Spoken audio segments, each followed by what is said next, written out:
Mrs. Hode has been into town for the groceries.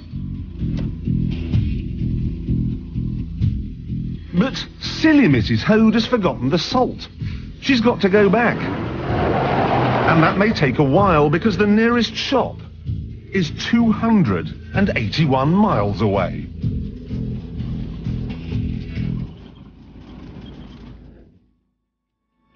Everything I can see from here, and a whole lot more besides, is one farm.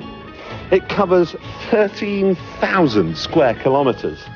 That's the same size as Devon, Cornwall, Dorset and Avon. One farm. And when you get to the far end of it, there's another farm which is even bigger, and then another, and then another. And it's the same story in every direction for 1,000 miles. If I were to drive from here to the nearest big city, Alice Springs, it would take 18 hours. For a European, this is just unbelievable. The Australian outback is about the same size as mainland America, but it has the population of Leeds. To get anywhere, you have to fly. Cars? Well, they're just for fun. Here, just outside Alice Springs, they've turned a network of old tracks into a variety of race circuits. Let's face it, no one's going to complain, are they?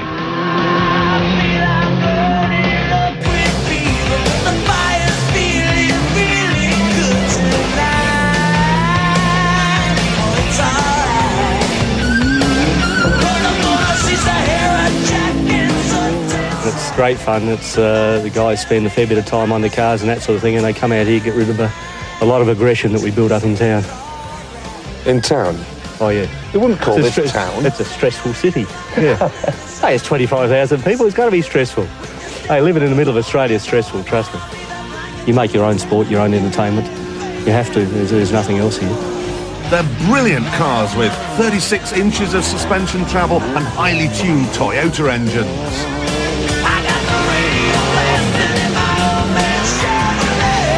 They may look like upscaled radio-controlled toys, but they're as hard as Mad Max.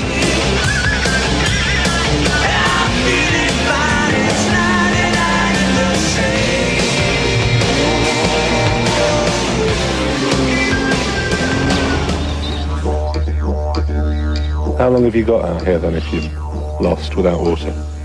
I'd say 30 hours at the maximum in the summertime. Which is now? Which is now, yeah.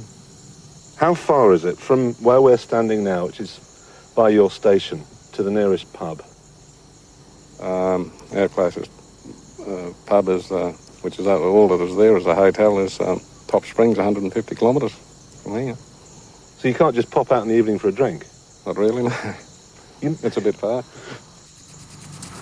Now, what about the guys that come up here to muster the cattle? I mean, the young, fit, triangular, torsoed, bronzed guys. I mean, I haven't seen too many loose, single women kicking around anywhere. No. What happens is usually we do have a few females. We usually like to have some, there's female domestics or what have you, providing they're not married, and they usually fall in love very quickly. So there's a bit of a dating agency out Yes. Well, it's not quite the romantic idea that a lot of the girls have when they come. Is it enormous by Australian standards, this one? Well, I think it's about the second biggest in the Northern Territory anyway. So, yes, it is big. How many cows are there? Well, we've just got over just a shade over 40,000 at the present time. 40,000?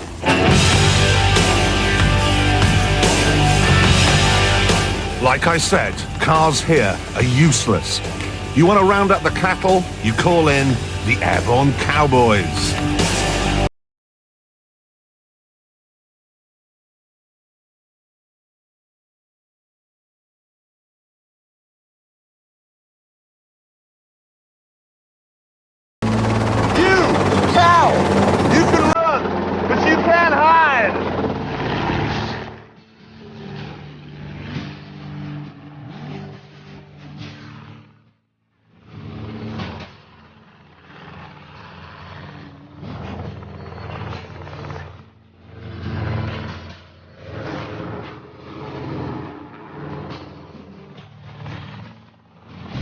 They can make a Robinson helicopter dance everything from rock and roll to the tango.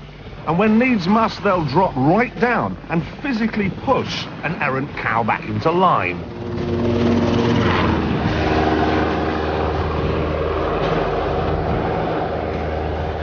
Things were not always quite so high-tech. This old wreck is one of the few survivors from the early pioneering days. It's a bit beaten up now, but strangely, its owner was more concerned about how he looked. Don't only stand on a box or anything, do I? Look bloody short here. Look like Charlie Drake. Amazingly, this old car is a Rolls-Royce. So what were they doing bringing status symbols out here? Didn't make any difference when you go 10 miles out in the sticks. No one sees it anyway, so as long as you had plenty of oomph under the bonnet was the main thing. For getting over sandhills, let the back tyres down about 10 pounds and you could just tackle about any sandhill with it. So in other words, they were looking for a Rolls-Royce because it's the toughest car you could get your hands on, convert it into Australian spec, and that was the ideal thing, and sob the prestige. Well, more or less, yeah. Yeah, it was mainly practicality point of view. It was not only with Rolls-Royce, but very numerous other cars, Model Ts, Chevs. To get up from Adelaide, you didn't even consider coming to Central Australia unless you took the back off, put the wooden tray on the back, loaded up as much gear, food, water and everything else as you possibly could, then head up that 1,600 kilometre trip. What's with the light and the gun racks and things on it? In the late 40s, Eddie Connellan started tours here in a place called Wild Man River in the Northern Territory. He used to fly up people from Alice Springs, and for 3 and 6pence a day you could croc shoot or buffalo shoot. And this was the vehicle that was used for taking the people out on the back of the tray there. The light, of course, was obviously for crocodile shooting, and you have a rifle rack on the side here for a couple of 303s. There's an Aspana Squeezer I've seen up here as well. That had a Perkins diesel in it, and that also was used for bush trips. So it really was a question of you had to buy the toughest, and if it was a Rolls-Royce, well, what the hell? In the first part, I would say, yeah, before Land Rovers and Toyotas dominated the territory, yeah. Certainly, camels are notoriously unimpressed by flash cars. If you want to catch one, you need 2 things: 4-wheel drive and a lobotomy. This is the kind of bush, I mean it, but absolutely no man has been before. We're 100 miles from Alice Springs here. We know what it does to people when you live out here. Okay. Whoa, whoa. You keep saying Benzinis, Benzinis. Now Benz. Oh, scary practice coming in here.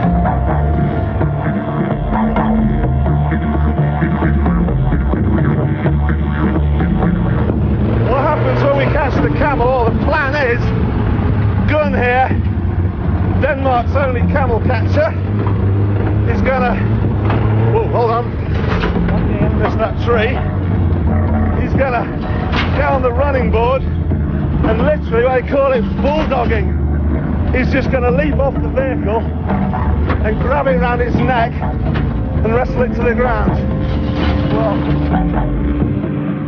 the first attempt was a failure, perhaps because it had been a 2-hour chase, during which time we'd ripped through the bush at up to 80 miles an hour, having our hands and faces torn apart by passing trees. The second attempt was also a failure, but Gunn had had enough of being battered to death in the Land Cruiser. He was going to take on Mr. Camel, man to man.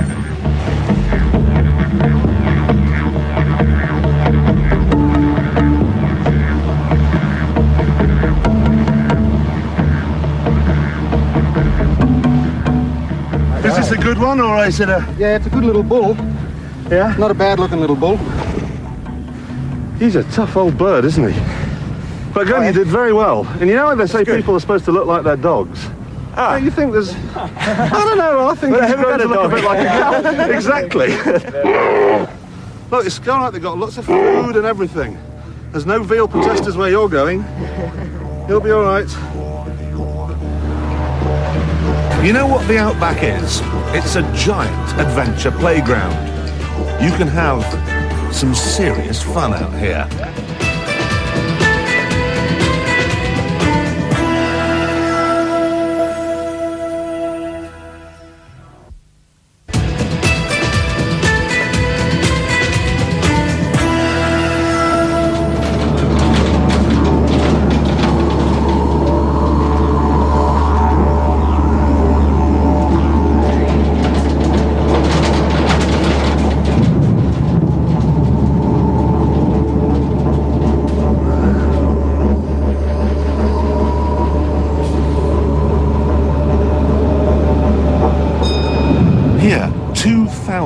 700 feet down, there are machines which have never and will never see the light of day.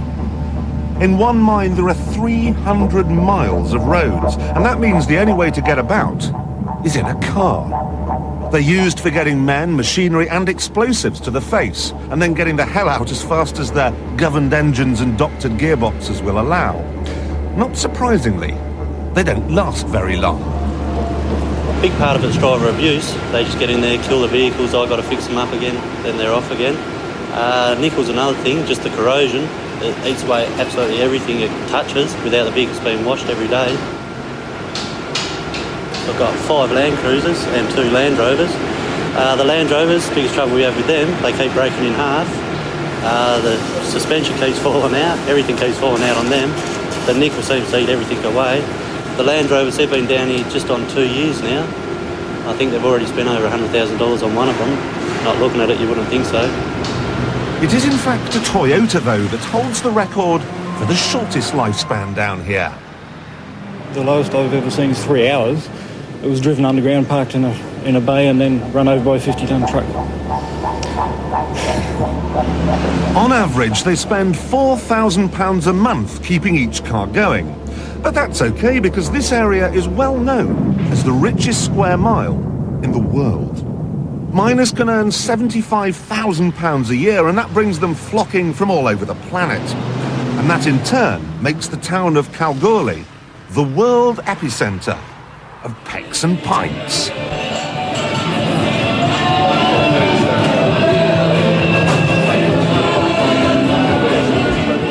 Outside in the main square, passers-by are kept up to date with international gold prices.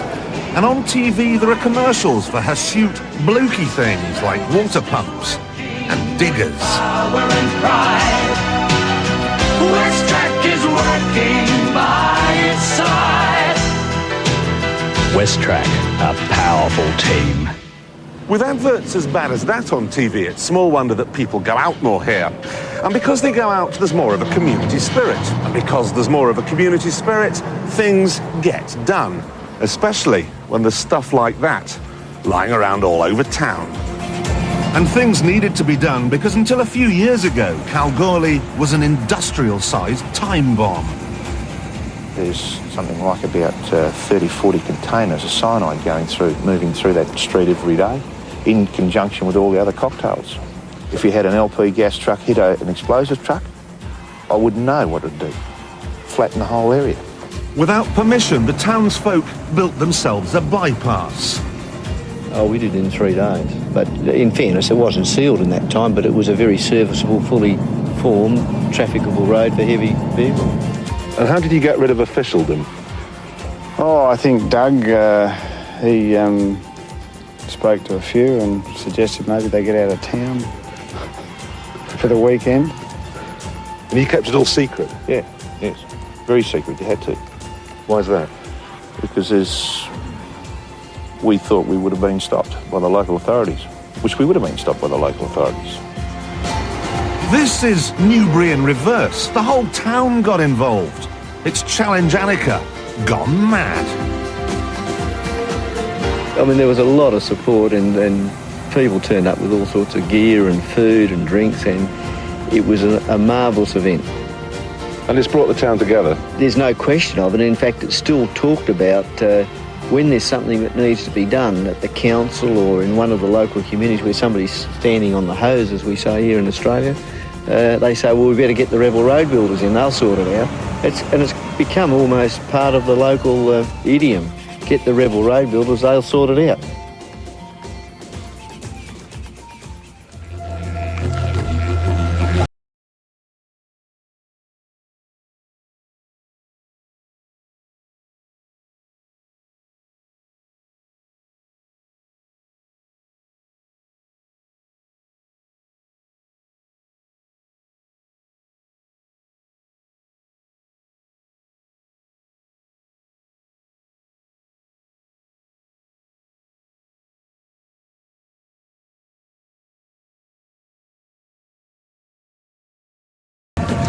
I'm a huge fan of the Discovery, but 3 of the 4 that we've been using out here have been showing signs of senile dementia.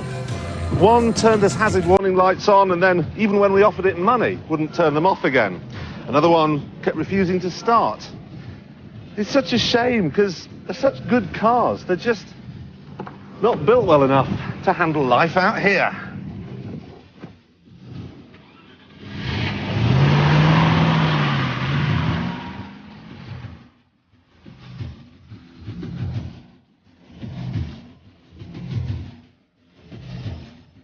Land Rover's market share has recently crept back up to 17%, but that's almost entirely due to their popularity in the cities. If I lived in Australia, I wouldn't drive a Land Rover. And one of the reasons is, I wouldn't drive anything at all. In the massive Northern Territories, there are no speed limits. What's the point of paying a policeman to sit around in 140-degree heat being eaten by spiders, just in case the one car he sees all week is going too fast? The novelty, though, of being allowed to do 130, 140 miles an hour wears off after about 3 minutes, just as you pass a sign saying Adelaide, 1,950 kilometres. Driving in Australia is so boring that you long for a boingy animal to bounce out into the road in front of you and do something interesting. Yesterday I considered having a crash just for something to do. I tell you, driving it... What? Jeez!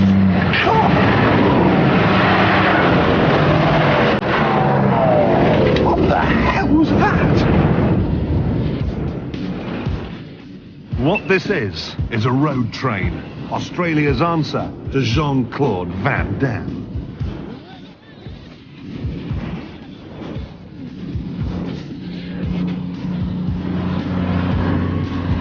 It has a turbocharged 19,000cc engine. It can do 100 miles an hour. It costs £250,000. It is 150 feet long. Filling it up will set you back £1,000. Leviathan? Oh no, it's way bigger than that.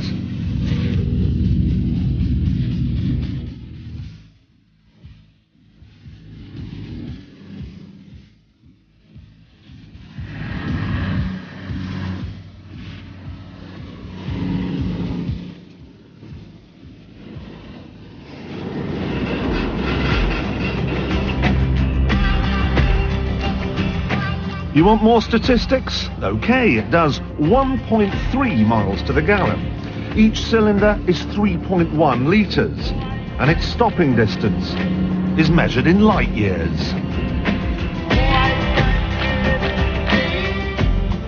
Australia has always had a love affair with the truck, so it's only right and proper that an Australian should have been the one to take the concept to the limits of what's possible. What gave you the idea to build a road train?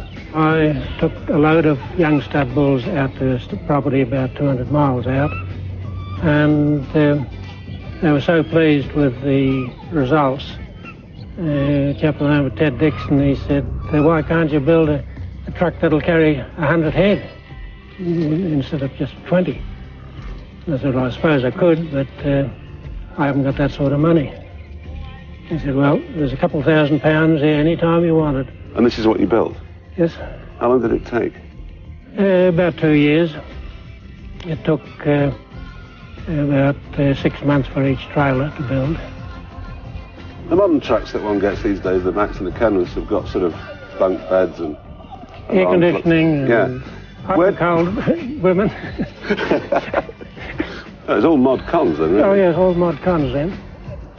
You must feel quite proud these days as you're going around Australia and seeing countless road trains now. Yes, it's quite a lift to the ego, particularly when I used to be ridiculed about even attempting such a thing.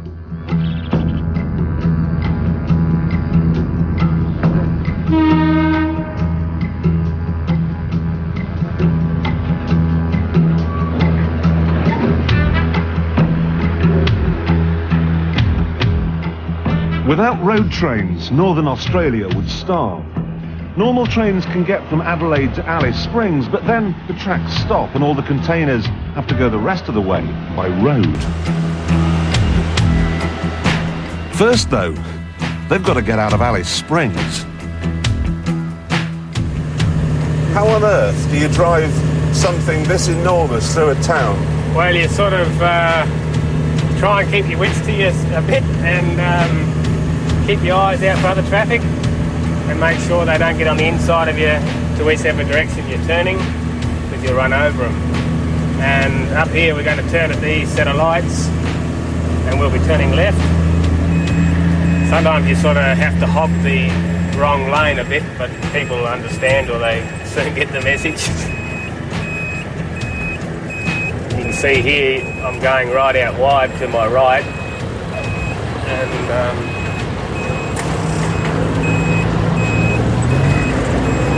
look at that, plenty of room. Yeah. So we made it. Yeah. This is manoeuvrable as a sports car. So these roundabouts have got special bits on them for road trains, have they? Yes. Is that why they're like this? Yep. To let the road trains drive across the middle of them? To allow us here to get through them. On the massive journeys, many drivers use drugs to stay alert. But the guys at Tanami Transport are a bit more responsible. When you're out on the road, how do you just not fall asleep? You do get tired, and I think that's where a lot of willpower comes into it.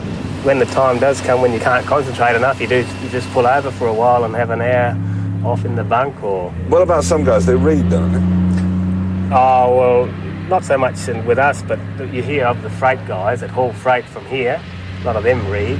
So they just drive along with a good book? Not always, but just at times, yeah. There's an awful lot of wildlife in outback Australia, yeah? Oh, yes. You have birds, kangaroos. You must spend your entire life mowing them down. Some nights you tend to hit many of them. Sometimes maybe up to 20 a night or something like that. What happens to them? Well... They burst, I presume. A lot of them do, and make a terrible mess on the vehicle.